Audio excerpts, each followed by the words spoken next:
Quando o homem foi expulso do Jardim do Éden, quando o homem pecou, iniciou então a segunda dispensação, a dispensação da consciência.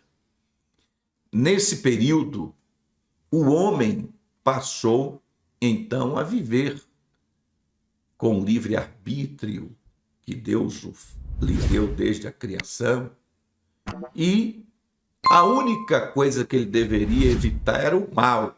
Ele já era conhecedor até então do bem e do mal. Antes ele conhecia só o bem, né? Até comer o fruto da árvore da vida, ele conhecia só o bem, né? Só o lado bom das coisas. Mas agora, quando foi expulso do Éden, que iniciou a dispensação da consciência, então o homem passou também a conhecer o lado negativo das coisas. O homem passou a conhecer então o mal. E aí, infelizmente, o homem se degenerou, o homem mergulhou tanto no pecado, a ponto da Bíblia dizer lá em Gênesis 6,12 que todo o homem tinha se corrompido, a natureza humana tinha se corrompido em grau máximo. Aí veio a pronúncia do julgamento divino. Deus mandou Noé construir uma arca para destruir toda aquela geração através do dilúvio. Então perceba que todo o período da dispensação sempre se concluía com um julgamento pelo fato daquela geração que viveu naquele período ter falhado, ter fracassado no propósito de Deus.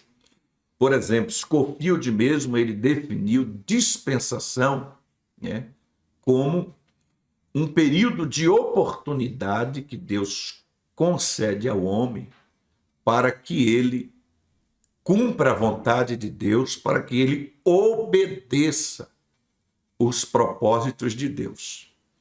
Mas, infelizmente, o homem falhou em todos esses períodos. Por isso que cada dispensação termina com um julgamento. Quais os fatos escatológicos que nós conseguimos enxergar na dispensação da consciência? Preste atenção, que isso é muito importante. Antes do dilúvio, aconteceu um grande fato escatológico. A Bíblia diz que, no meio daquela geração perdida, daquela geração corrompida na dispensação da consciência, a Bíblia diz que Deus levantou Enoque. E a Bíblia diz que Enoque andou com Deus a ponto de ser trasladado para o céu sem experimentar a morte.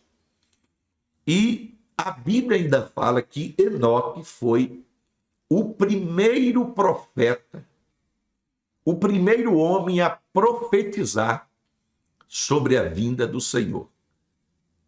Exatamente o apóstolo São Judas, na sua epístola, o versículo 14, diz que Enoque, o sétimo depois de Adão, profetizava dizendo: eis que é vindo o Senhor com seus milhares de santos. Então, Enoque, o primeiro homem a profetizar a vinda do Senhor, foi também o primeiro homem na história a ser arrebatado. Que coisa interessante. Então perceba que antes do dilúvio, Deus arrebatou Enoque. Antes da destruição universal, Deus arrebatou Enoque. Isso mostra que, exatamente, sempre antes de uma grande catástrofe, Deus salva os fiéis.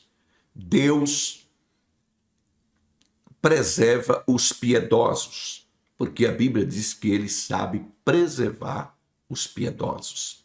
E ele preservou o piedoso Enoque, levando para o céu sem nem passar pela morte, e também preservou Noé e a sua família dentro de uma arca. Eles construíram uma arca e a Bíblia diz que foi salva 8 pessoas naquela arca. Então perceba que Deus sempre ele preserva os piedosos. Mas aquela dispensação da consciência, que é a segunda dispensação, ela exatamente foi concluída com um julgamento duro. Toda a humanidade foi destruída por uma inundação universal chamada de dilúvio. E foi preservado apenas Noé e a sua família, porque a Bíblia diz que Noé achou graça diante do Senhor. Aquela arca que Deus proveu para a salvação de Noé e a sua família é uma figura de Jesus Cristo, a arca da nossa salvação, a arca que garante a salvação da igreja. Então, a segunda dispensação, ela se encerrou com o julgamento daquela geração com o dilúvio universal.